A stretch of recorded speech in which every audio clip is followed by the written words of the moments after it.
Monty, once again from DPL Surveillance Equipment. We're the premier company in the industry, offering three distinguishing things that separate us from the competition. We have lifetime guarantees and warranties on all the products. 24/7, 365 tech sales and customer support. We have perhaps the largest inventory of items that not only can you buy, but you can rent as well. And we have a very extensive video library. And in addition to that, we have significant articles, podcasts, and blogs as information resources.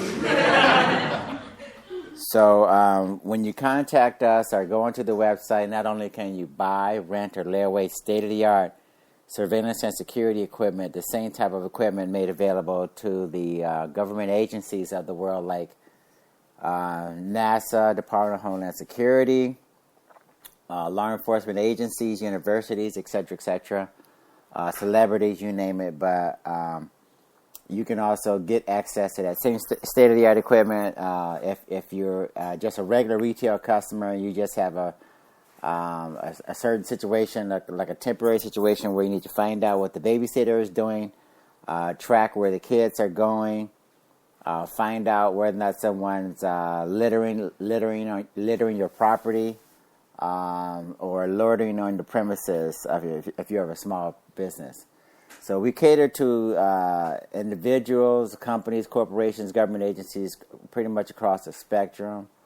And we're experimenting right now with Spreaker, and we're just giving it a shot and see how we're going to integrate that and use it in our business. Again, my name is Monty Henry. I'm owner of DPL Surveillance Equipment, and let's see if we can get Carolyn, the co-owner of DPL Surveillance Equipment, to say hello.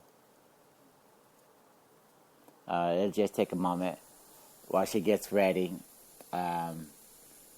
So you can share this Spreaker when we finish recording. You can share the Spreaker with friends, relatives, enemies, associates, co-workers, etc. And if you have any questions, give us a call, 888-344-3742. That's 888-344-3742.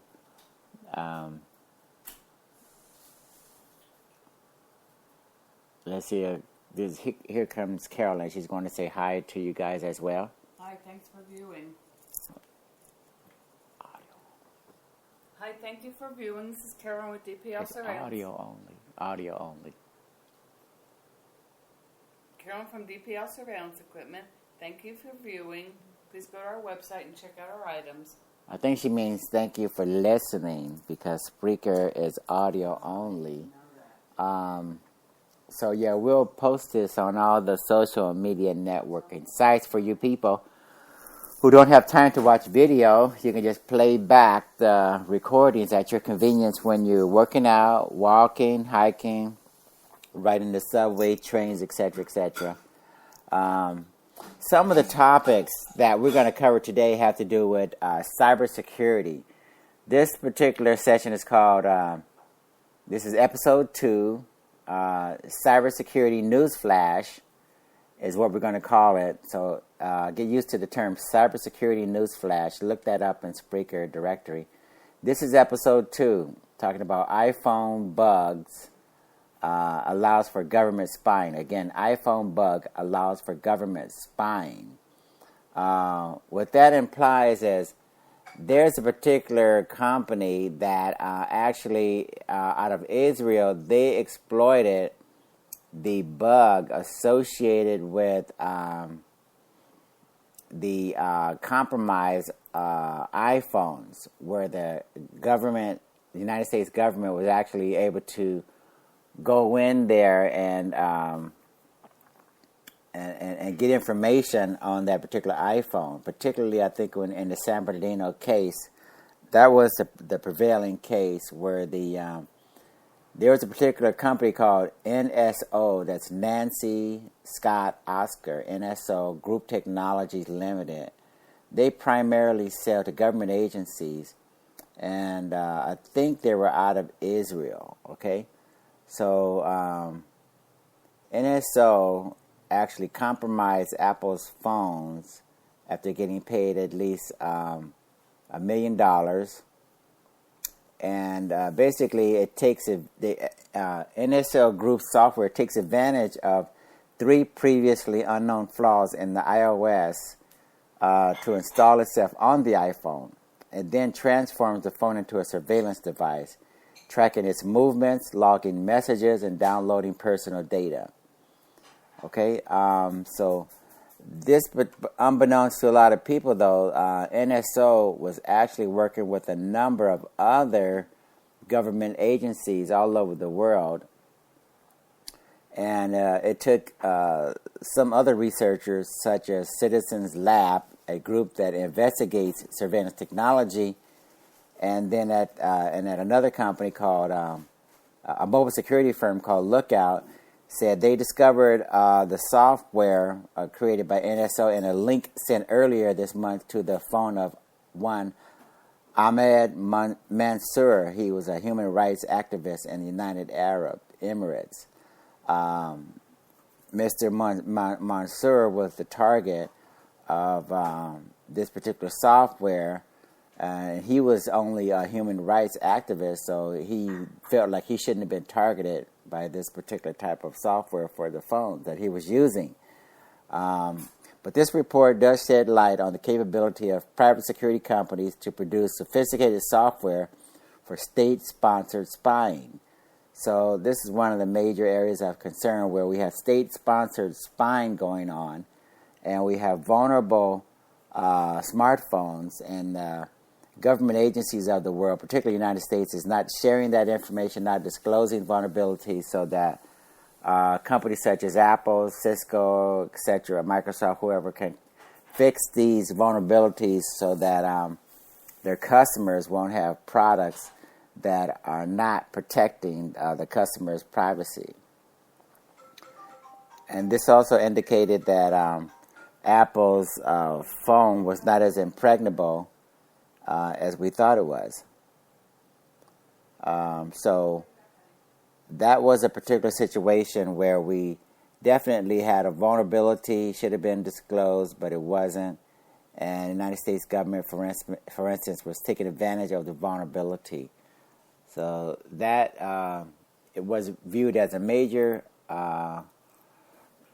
a major issue, and a lot of people were concerned about that. So moving right along, Apple pays bug bounty, or Apple's bug bounty will pay hackers.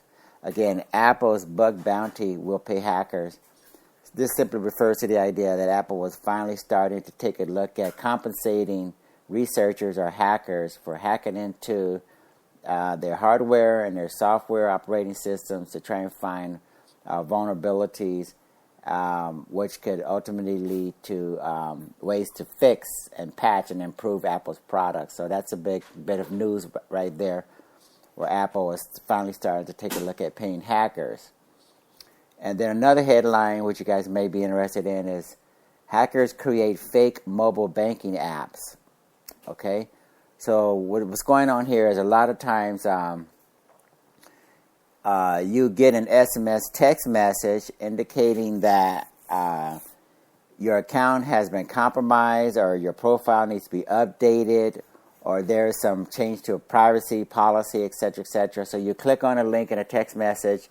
It takes you to what appears to be your normal mobile banking application, but actually this is a shell that sits on top of your normal mobile banking application, and it takes your credentials, passwords, usernames, social security numbers, whatever you put in there, into the fake mobile banking app that sits on top of the real mobile banking app, and it just takes your information, compromises your account, and then later on the hackers can go back in and clean out your account. So take a look at our article. We're going to include all of this in the show notes. Take a look at our article and see